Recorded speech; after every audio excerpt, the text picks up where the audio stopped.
ప్రయత్నిస్తూ మరణిస్తే అది విజయం, ప్రయత్నం విరమిస్తే అది మరణం. అది తెలుసుకున్నటువంటి ఏకైక వ్యక్తి ఆంధ్రప్రదేశ్ రాష్ట్ర ముఖ్యమంత్రి జగన్మోహన్ రెడ్డి. ఎందుకన్నానంటే ఊరికినే ఇవాళ జగన్మోహన్ రెడ్డి గారిని వీళ్ళందరూ పోడారు కాబట్టి, వాళ్ళ ఆస్థాన కవులు కాబట్టి వీళ్ళు మాట్లాడతారు.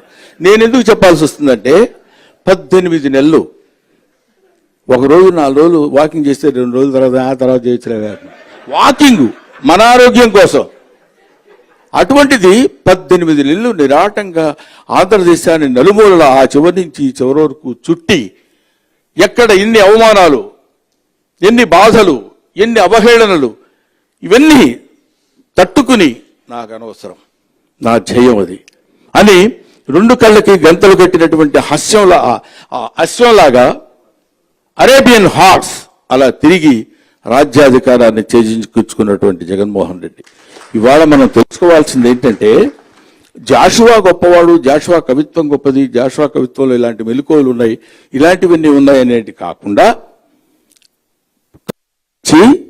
మనం ఇన్స్పైర్ అవ్వాల్సింది ఏంటి, ఏ కవి నుంచి మనం ఇన్స్పైర్ అవ్వాలి, ఏ కవి నుంచి మనం ఇన్ఫ్లుయెన్స్ అవ్వాలి, ఆయన ద్వారా మనం ఏం తెలుసుకోవాలి అనేటువంటి విషయాన్ని గుర్రం జాషువా ద్వారా తెలుసుకొని అటువంటి ఇన్ఫ్లుయెన్స్ ఇవాటి వరకు, ఆయన చచ్చిపోయి చాలా కాలం అయింది, 125 సంవత్సరాల క్రితం పుట్టారు అంటే చచ్చిపోయిన సంగతి తెలియగలండి.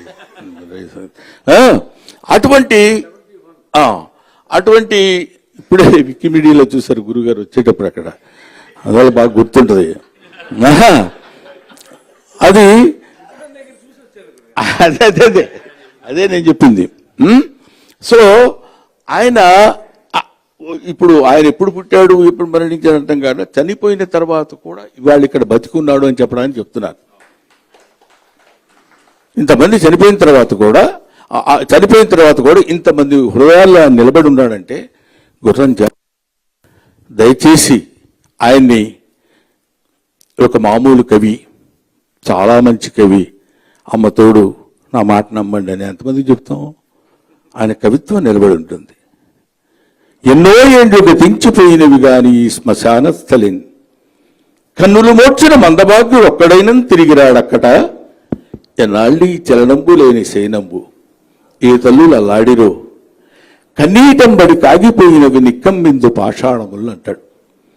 నాకు ఇందులో నచ్చింది ఏంటంటే పద్మరావు గారు, నిక్కమ్మిందు పాషాణములు ఏంటంటే కన్నీటంబడి కాగిపోయినవి అంటాడు.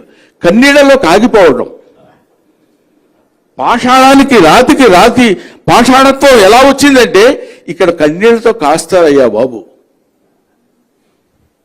ఈ చోటనే సప్తవీంద్రుడి కమ్మని కలము నిప్పులలోన కలిసిపోయా అన్నట్టు కన్నీటంబడి కాగిపోయినవి నిక్కమ్మిందు.